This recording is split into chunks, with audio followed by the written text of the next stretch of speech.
তোমাদের সামনে একটা বড় কোয়েশ্চন মার্ক নিয়ে এসেছি যে ভারতের সামনে কোন দল ফাইনাল খেলবে।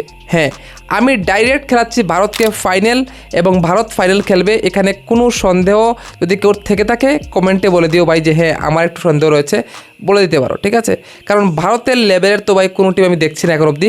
কিন্তু প্রশ্ন, ভারতের সামনে ফাইনাল কে খেলবে, তো সেটা নিয়ে হবে ভাই আজকের এই ভিডিওটা। তো দেখো, ভারতকে সাইডের করে দিচ্ছি যেহেতু ভারত ফাইনাল খেলছে, এবং বাকি চারটা দল নিয়ে আমরা কথা বলতে চলেছি। যদি আমরা পাকিস্তানের দিকে দেখি, ভাই ওদের কাছে কিছুটা এক্সপিরিয়েন্স রয়েছে, ওদের কাছে বোলিং যদি বলি মিক্স আপ বোলিং রয়েছে, এত ভালো না। যদি পেসারের কথা বলি এত ভালো না, আবার এত খারাপও না, ডিসেন্ট।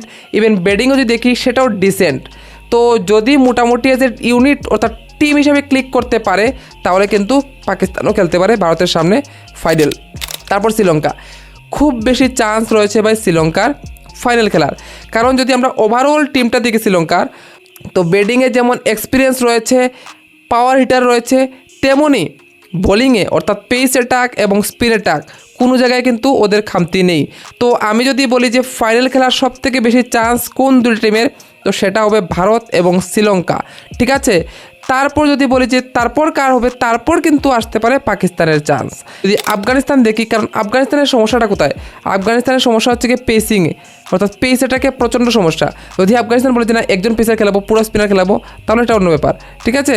তো এই জায়গায় দাঁড়িয়ে আফগানিস্তান একটু পিছিয়ে যাবে, এবং আফগানিস্তানের সমস্যা হচ্ছে কি তাদের মিডল অর্ডারের ব্যাটিং, অর্থাৎ 1, 2, 3 তো ভাই ঠিকঠাক মোটামুটি করে আমরা দেখেছি। ইব্রাহিম জাদান হোক, গুরবাজ হোক অথবা অটল, মোটামুটি ডিসেন্ট।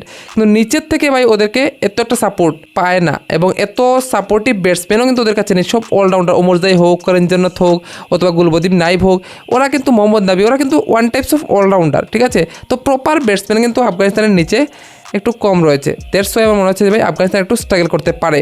তারপর আসি বাংলাদেশের সমস্যাও সেম।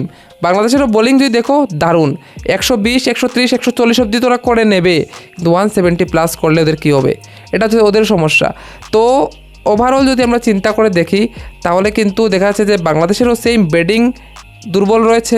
ব্যাটিংয়ে রান কে করবে, ঠিক আছে। লিটন দাস যদি না চলে তাহলে রান কে করবে, তো এটা একটা প্রবলেম। তারপর বোলিংয়ে যদি আসি, যে স্পিনিংয়ে একটা এক্সপিরিয়েন্স নেই, ফাস্ট বোলিং দারুণ, ঠিক আছে। তো যদি বোলিং করে ভাই দারুণ কিছু করতে পারে, তাহলেই বাংলাদেশের চান্স রয়েছে।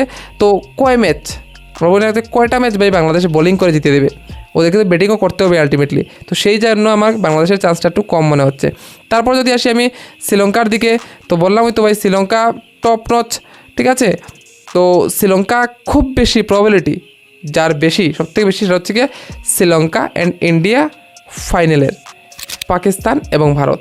এবং বাকি যে দুটো দল রয়েছে যেমন আফগানিস্তান, বাংলাদেশ, তাদের প্রতি আমার মনে হচ্ছে হ্যাঁ আফগানিস্তান চমক দেখাতেও পারে, কারণ ওদের কাছে সেই জিগরাটা রয়েছে যে ভাই লড়বো, যাই হোক ভাই লড়তে হবে, সেই ব্যাপারটা, সেই স্পিরিটটা কিন্তু আফগানিস্তানের কাছে রয়েছে।